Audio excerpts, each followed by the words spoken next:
Aja Bončina, jaz vam bi pa danes v bistvu predvsem predstavila projekt EduFarm, na katerem delujemo. To je zelo en tak zanimiv projekt, ki je osredotočen na ohranjanje biotske raznolikosti v kmetijski krajini.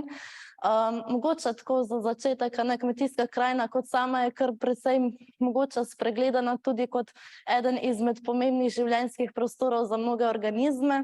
Zato smo mi v bistvu v sklopu tega projekta mogoče hoteli dati tudi poudarek, kako je lahko posamezna kmetijska krajina, predvsem krajinske značilnosti, ki se pač pojavljajo v krajinski krajini, zelo pomembna za ohranjanje biotske raznovrstnosti.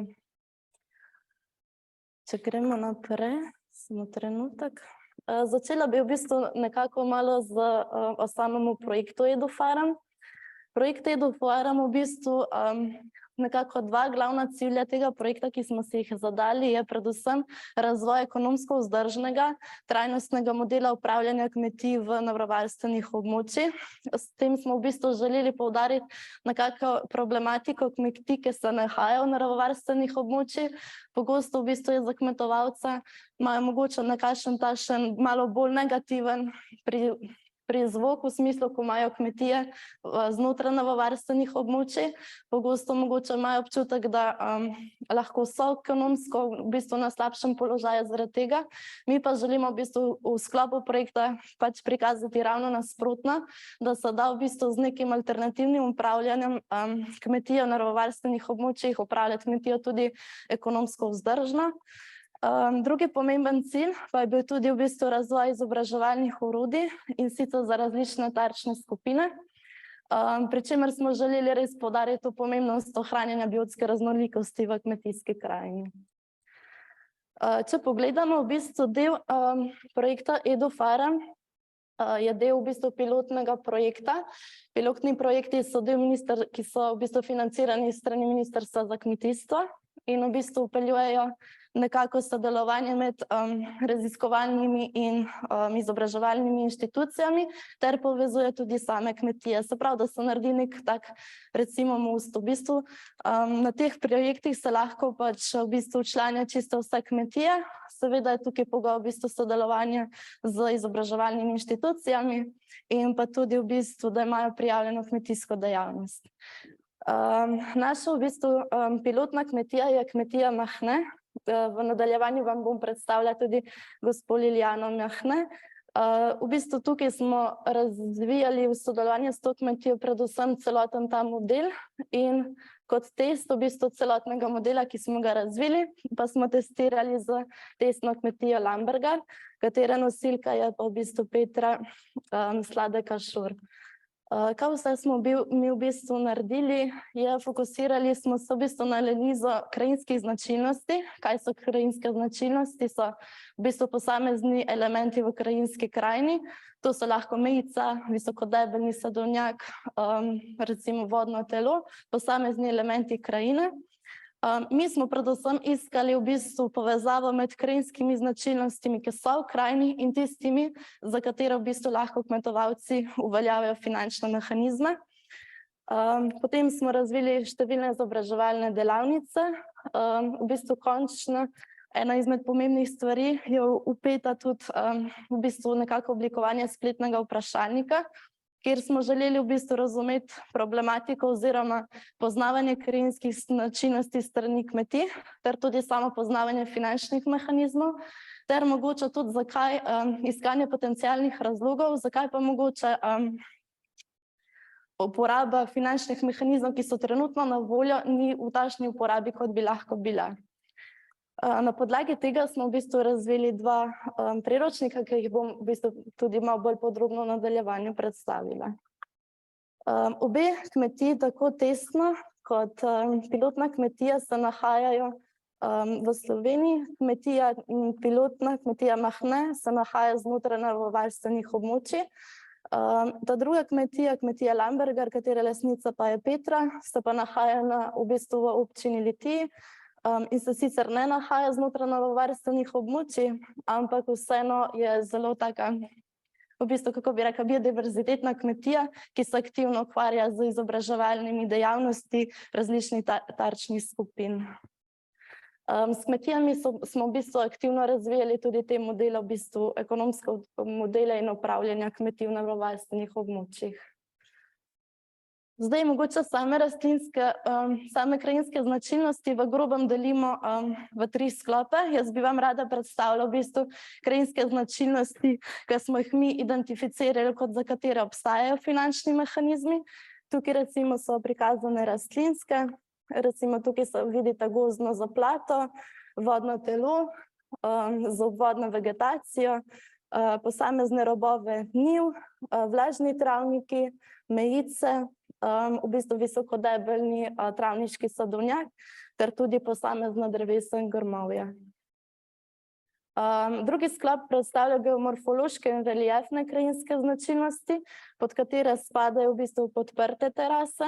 To so mogoče te podprte so suhozidi terase, nepodprte terase, potem so pa tudi številne krajinske kraške značilnosti, kot so kraška kotajna, površinska skalovitost, osamelci in balvani ter tudi nekako posamezna drevesa, ki spada bolj v rastlinsko značilnost, samo tukaj recimo lepo prikazan. Gre. V tretji sklop uvrščamo v bistvu vodne krajinske značilnosti, kamor spadajo številna vodna telesa, kot je recimo tukaj, ter tudi številni melioracijski kanali, ki v bistvu je pogoj, za kateri niso ti zabetonirani, da so v bistvu naravni. Mogoče v samih delavnicah za osnovno šolo, mi smo v sklopu tako na testni kot tudi na pilotni kmetiji razvijali aktivno delavnico za osnovne šole. Želeli smo predvsem poudariti nekako koncept spoznavanja biodiverzitete v tem učencem in tudi v bistvu smo jih želeli poudariti, kako je pomembno ohranjati raznolike habitate v kmetijski krajini. Če vidite tukaj na slikci, oni so dobili recimo različne habitate, ki so bili dobro ohranjeni z raznolikimi krajinskimi značilnosti in tiste, ki so bili z manj ohranjenimi krajinskimi značilnosti. In otroci so v bistvu sami prišli do tega, da več živali recimo prilepijo na habitate, ki so bolje ohranjeni in bolj raznoliki. Potem smo izvedli tudi številne delavnice za srednje šole, ki smo jih v bistvu fokusno učili, recimo spoznavali z različnimi tipi monitoringa. Monitoring je zelo pomemben za spremljanje stanja različnih prostoživečih vrst živali. Testirali smo z njimi tudi eno aplikacijo, v kateri ste zelo povabljeni v bistvu, da jo tudi vi testirate. In v bistvu s tem pomembno kot nekako znotraj državljanske znanosti, se pravi vsi državljani, lahko res pomembno prispevate k pridobivanju podatkov za raziskovanje prostoživečih živali. Tudi izvedli smo številne delavnice za fakultete, fokusno predvsem za varstvene biologe in sredozemsko kmetijstvo, kjer smo želeli v bistvu študentom nekako iz teoretičnega znanja s predavanj prenesti v bistvu v prakso, ter da so v bistvu nam pomagali pri samostojnem izvajanju popisov. Samostojno izvajanje popisov je bilo tudi pomemben del tega projekta, kar bom tudi v nadaljevanju predstavila. Zdaj mogoče, če grem pa na ta v bistvu glavni output projekta, kar smo želeli narediti je, da v bistvu kmetovalcem res približamo nek enostaven pregled krajinskih značilnosti, da je to nek individualen model za vsako kmetijo, da v bistvu vsak kmetovalec sposoben prepoznati krajinske značilnosti, ki jih ima na kmetiji, in hkrati v bistvu ga vodi to do enega res enostavnega pregleda finančnih mehanizmov, vsi, ki za to obstajajo. Od pogojev, ki jih potrebujejo za to, do različnih v bistvu zahtev, ki jih morajo izpolnjevati. V bistvu, če začnem tako, glavni del tega priročnika je odločevalsko drevo, kjer si v bistvu kmetovalec opredeli, katero krajinsko značilnost ima na svoji kmetiji. Recimo, če prepozna mejico, tukaj je vedno tudi nekaj tak slikovni prikaz z kratkim opisom, kaj v bistvu to je. Ta v bistvu ga odpelje na neko stran v priročniku in na strani priročnika je potem prikazana v bistvu še malo bolj poglobljena definicija z pregledom vsemi finančnimi mehanizmi, ki obstajajo. To bo v bistvu tudi internetna oblika in ko boste klikani, v bistvu boste imeli nekako povezave do vseh aktualnih razpisov, do vseh glavnih dokumentov, listin in uredb, ki jih pač v bistvu potrebujete. Imamo pa tudi zbrane noter kontakte, koga kontaktirati za kakršnokoli stvar v procesu, ter tudi same pogoje, zahteve, ki jih potrebujete, če se odločite upoštevati za pridobitev finančnih mehanizmov. Drugi priročnik, ki je pa nastal, je bil pa v bistvu priročnik za izobraževalne kmetije. Ta priročnik smo, tako kot sem povedala, smo razvili na podlagi delavnic, ki smo jih aktivno izvajali na kmetijah, s tem, da bi v bistvu dali neko izobraževalne orodje vsem kmetijam v naravovarstvenih območjih, ki bi lahko izvajali tudi izobraževalno dejavnost za učence osnovne šole. Ta priročnik v bistvu vsebuje te 3 sklope, ki so tukaj omenjeni, in vsak v bistvu sklop je lepo vsebinsko predstavljen, s katerim si lahko kmetovalec ali pa tudi učitelj osnovne šole pomaga, in hkrati ima noter tudi v bistvu učne liste, ki lahko bi z rešitvami, ki jih na nek interaktivni način vodi k spoznavanju biotske raznovrstnosti. Če gremo naprej, zdaj bi pa rada mogoče spregovorila tudi o sami vlogi kmetovalcev. Sama vloga kmetovalcev v kmetijah na naravovarstvenih območjih je zelo pomembna. Namreč v bistvu nekako ena od groženj biodiverzitete je ravno kmetijstvo, zato v bistvu nekako bi mogla biodiverziteta in kmetijstvo hoditi z roko v roki. Če pogledamo tukaj v bistvu nekako ta krog povezljivosti, lahko vidimo, da samo upravljanje na kmetiji, se pravi neka intenziteta in kvaliteta upravljanja, vpliva direktno na življenjski prostor organizma. V kakšnem stanju v bistvu je ohranjen ta življenjski prostor, slej ko prej vpliva tudi na stanje v bistvu te vrstne in tudi ekosistemske raznolikosti. Bolj ko imamo kompleksen ekosistem, več organizmov bo v bistvu vpeto v ta ekosistem in posledično bo tudi več ekosistemskih storitev. Ekosistemske storitve so v bistvu vse funkcije in storitve, ki jih imamo ljudje od narave in nam dajo neko korist. Lahko je to posredna, lahko je neposredna in v bistvu vpenja, recimo, če dam primer, to je pridelava lesa, opraševanje in tako naprej. In slej ko prej v bistvu te ekosistemske storitve pa so spet povezane z samim upravljanjem na kmetiji. Lahko rečemo, torej, da v bistvu upravljanje kmetij vpliva na biodiverziteto, ampak velja seveda tudi obratno, ne. Stanje biodiverzitete vpliva tudi na samo delovanje kmetij. Zdaj pa tukaj mogoče imate en tak lep prikaz, ki smo ga tudi uporabili v priročniku. Kakšna je mogoče razlika med trajnostno in netrajnostno upravljanje kmetij? Lahko vidimo, da pri netrajnostnem upravljanju je tukaj pač v bistvu gre za neko gojenje monokulturnih pridelkov. Če pogledamo na splošno raznolikost krajine, je praktično ni. Značilna je recimo obdelovanje za težko mehanizacijo. Tukaj je zelo pogosta košnja, zelo pogosto gnojenje in če vidite v bistvu tako na slikici, posledično je tudi vrstna pestrost tega območja zelo majhna, vidite tukaj samo miške pa mogoče deževnika. V primerjavi z trajnostno upravljeno kmetijo pa vidite mogoče res velik spekter raznolikosti krajinskih značilnosti. Tukaj so okvarjene gozdne zaplate, visokodebelni sadovnjak, vodna telesa in posledično seveda je tudi vrstna pestrost veliko višja. Zdaj bi šla v bistvu na samo ohranjanje krajinskih značilnosti.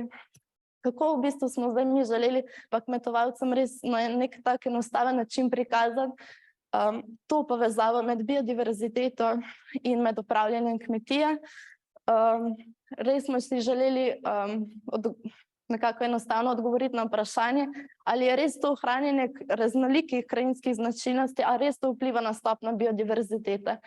Po domače povedano, a bomo na območjih, kjer je več krajinskih značilnosti prisotnih, našli res več pestrosti in večjo številčnost določenih vrst, kot recimo na površini, kjer je ohranjena mogoče samo ena krajinska značilnost. Da bi to v bistvu dosegali, smo izvajali aktivne popise številčnosti ter vrstne raznolikosti dnevnih vrst metuljev in tudi višjih rastlin. Če pogledate tukaj, naša vzorčna območja so vpletala v bistvu površine kmetijske na pilotni kmetiji Mahne. Kot vidite tukaj recimo območje A je zajemalo 5 krajinskih značilnosti, območje B smo mi kar rekli laboratorij na prostem, ker je to bila res ena bogata travna jasa z ohranjenimi kar 6 krajinskimi značilnosti.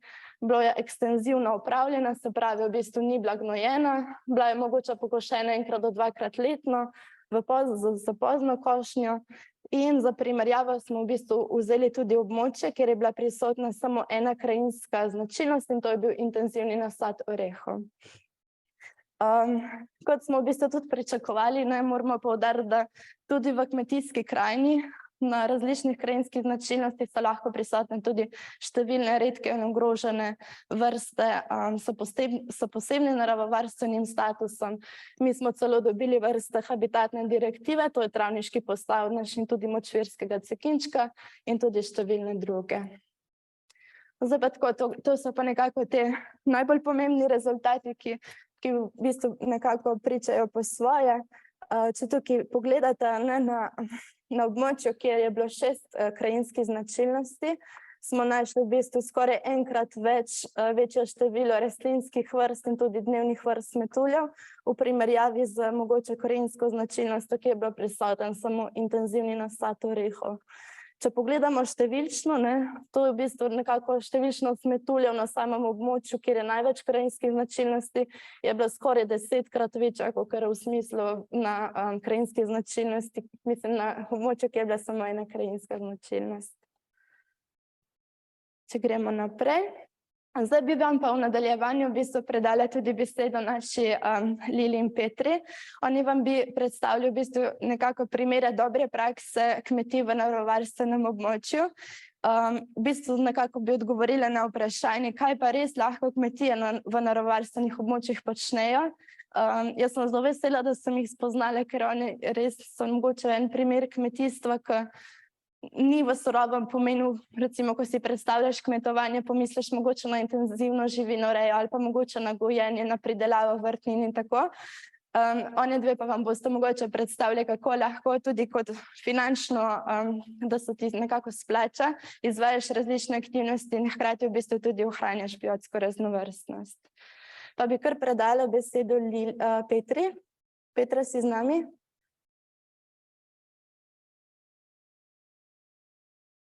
A možno, da se ne sliši? Evo, zdaj se sliši, ne? Super, sva slišimo. Kar. Ja, okej. Evo, jaz sem si kar napisala, bom kar prebrala. Torej, kmetija Amberger deluje v okviru Društva Raznolikost. Društvo je prostovoljska organizacija, katere poslanstvo je izobraževanje na področju naravoslovja na terenu v naravi. Kmetija je registrirana z MID številko, jasno, kar je bila osnova za pridobitev statusa ARK središča. Ta status pomeni reja vsaj 3 avtohtonih pasem domačih živali v izobraževalne namene. Registrirano imamo tudi dejavnost botaničnih in živalskih vrtov, varstvo naravnih vrednot. V sklopu aktivnosti botaničnega vrta imamo kot edini v Sloveniji registrirano vzgojo mesojedih rastlin. Za potrebe trženja semen iz zbirk starih sort zelenjadnic ter semen avtohtone flore pa smo letos registrirali še semenarstvo. Naša kmetija obdelovalnih površin nima več. Ohranili smo le vrt za vzgojo semen. Trevišča so deloma star travniški sadovnjak, deloma pač drugi travniki.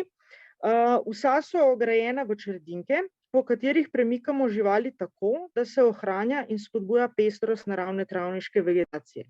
Takrat, ko je kakšna čredinka prazna, je pa pač dostopna potem za te izobraževalne aktivnosti. To v gozdu pa itak lahko skozi pripeljamo ljudi. To je na kratko to. Evo.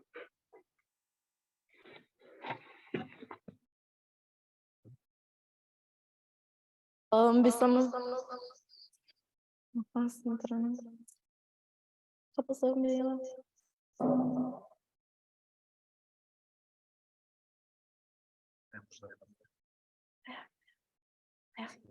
Pardon?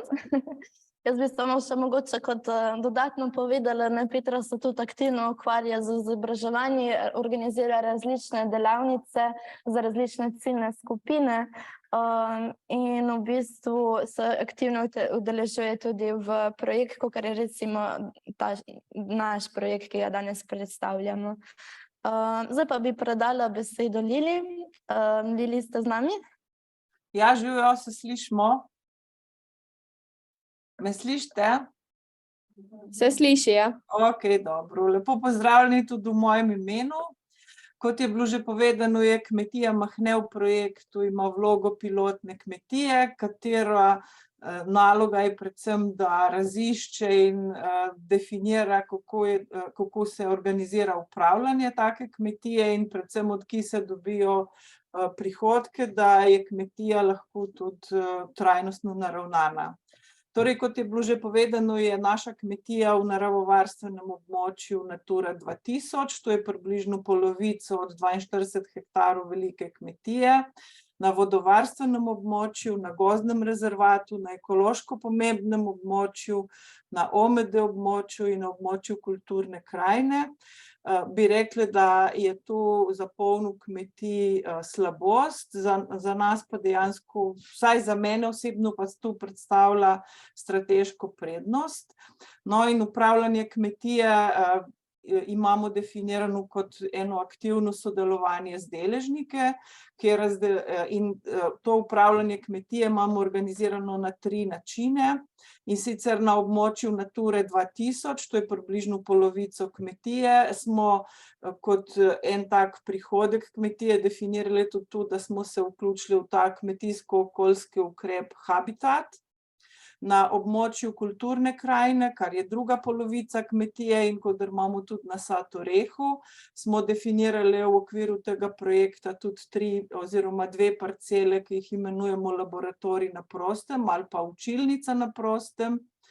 In potem imamo še dopolnilne dejavnosti, ki so že registrirane, in sicer te dopolnilne dejavnosti sem jaz nosilka in tudi imam polno delovno mesto na kmetiji.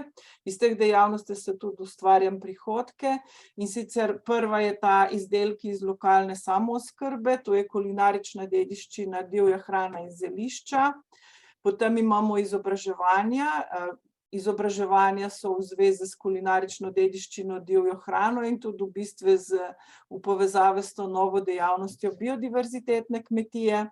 Potem imamo tudi svetovanje in mentorstvo drugim kmetijam, da take podobne dejavnosti tudi one razvijajo oziroma izboljšujejo.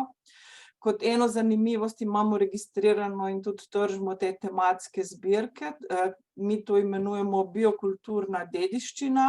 Jaz sem nosilka izročila za ta obredne božične kruh Poprtnik in za zeliščarstvo, kar je vpisano v register nesnovne dediščine.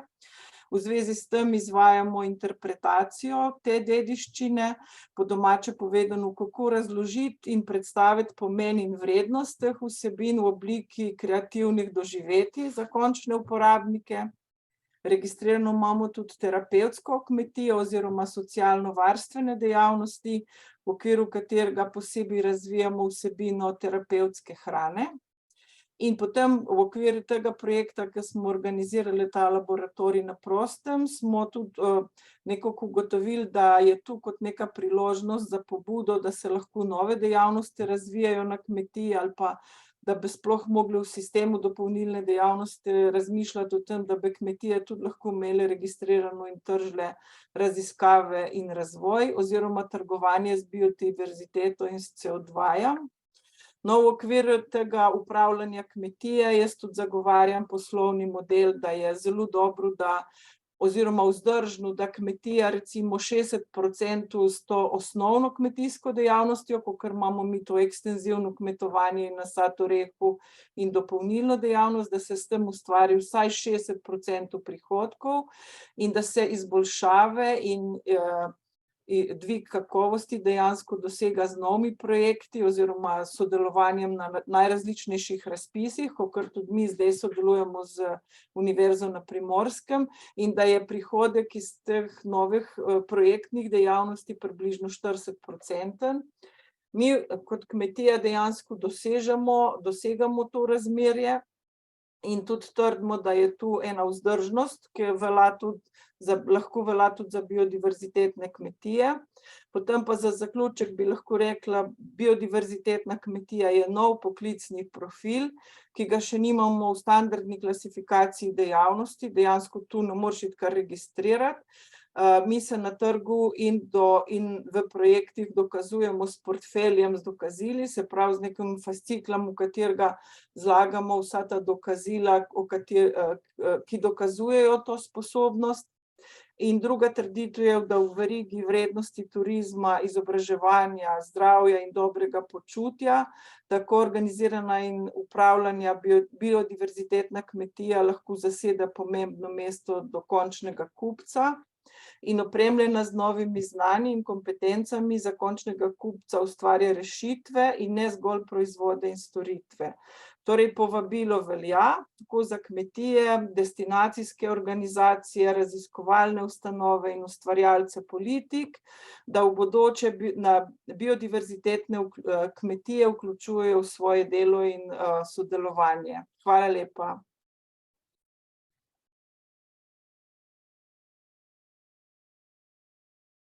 Jaz ste mogoče zdaj vsi slišali, ne, mogoče ideje naša Lili, naša Petra so zelo aktivne na vseh možnih področjih, zelo ste angažirani in v bistvu z malo ideja, z malo v bistvu volja, z malo iskanja novih alternativnih upravljanj se res da, ne.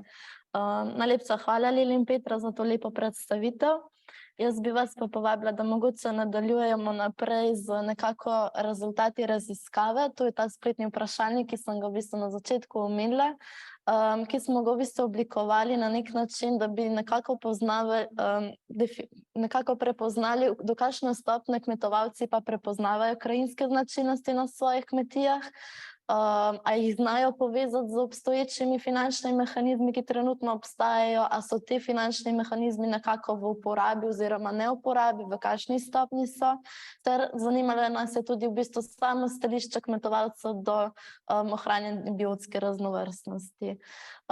Rezultate spletnega anketnega vprašalnika je v bistvu prispevalo kar v bistvu preko 100 pridelovalcev, kmetovalcev.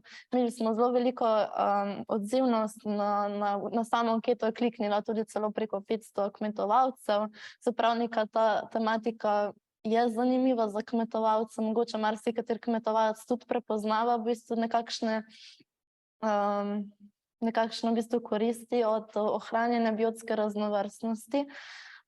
Tukaj, če pogledamo splošno statistiko, kar precejšen delež anketirancev je imela svoje kmetije tudi na naravovarstvenih območjih, nekaj kmetij, okoli 30% je imelo v bistvu kar na večjih različnih tipih naravovarstvenih območij, kot so Natura 2000, OMD območja in ostali. Če pogledamo mogoče samo porazdelitev, anketo so res reševali skoraj iz celotne geografske regije Slovenije. Če pa gremo v bistvu na same rezultate, v prvem sklopu so se mogli anketiranci z neko stopnjo strinjanja opredeliti do naslednjih trditev. Jaz sem tukaj v nadaljevanju pač v bistvu predstavljam samo tiste, ki so nam se zdeli zelo mogoče najbolj pomembni in tisti, ki so bili v bistvu tudi malo bolj statistično, bolj, kako bi temu rekla, informativni.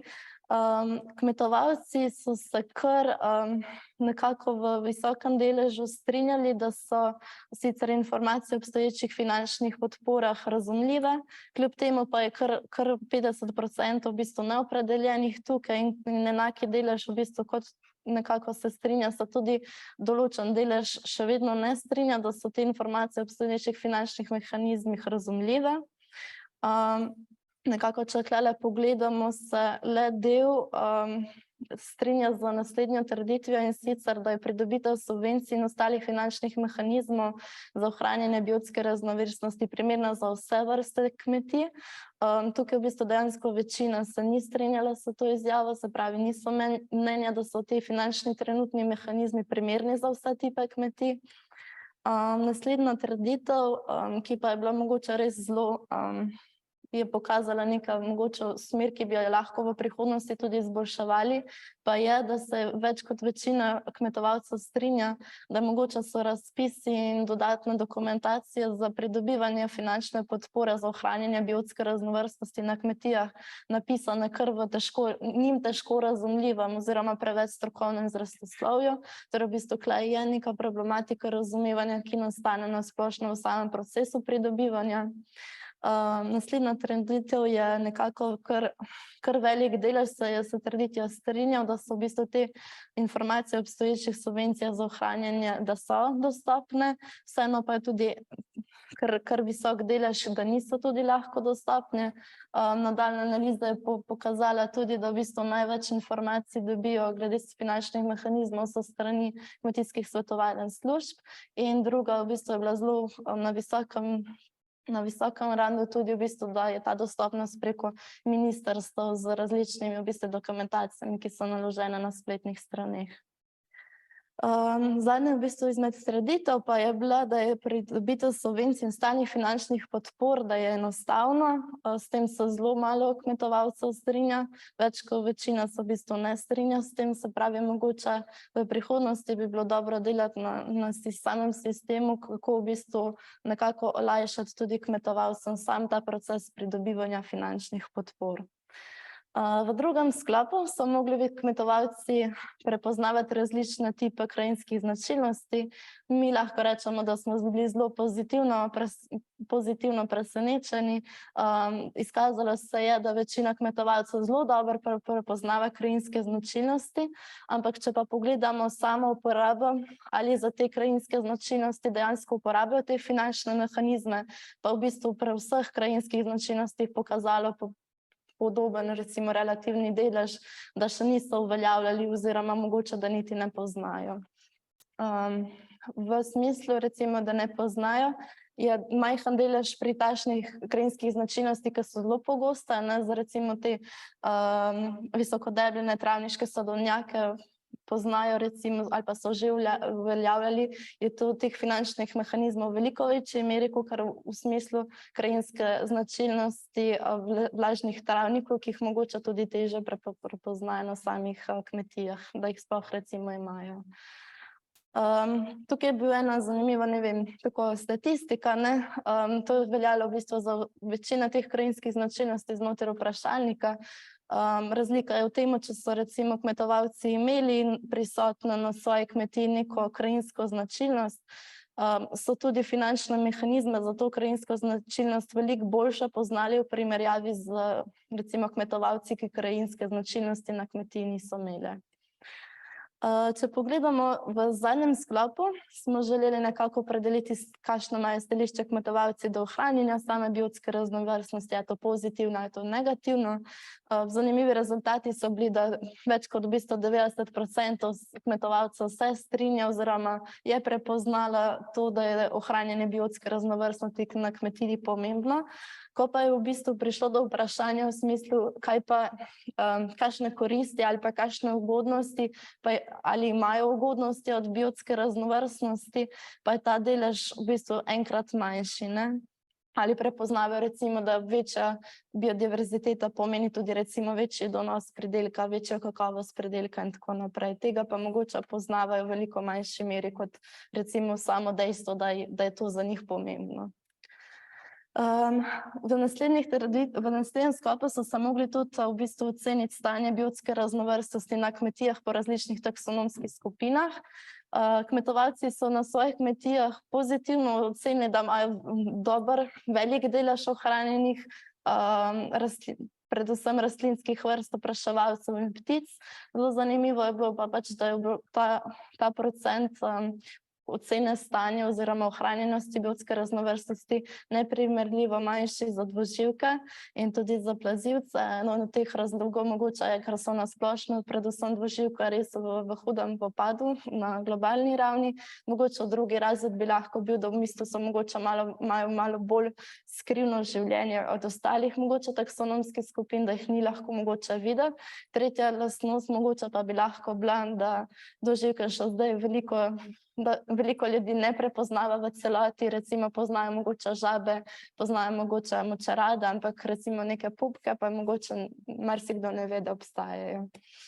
Nek zaključek iz te raziskave, ki bi ga lahko potegnili, oziroma to bi bile neke smernice za naprej, za prihodnost, v katero smer bi mogli delati, pa je predvsem, da mogoče, kar se tiče samo pridobivanja finančnih mehanizmov, celotna dokumentacija, ki je povezana s tem, bi mogoče mogla biti v prihodnosti napisana malo v manj strokovnem izrazoslovju.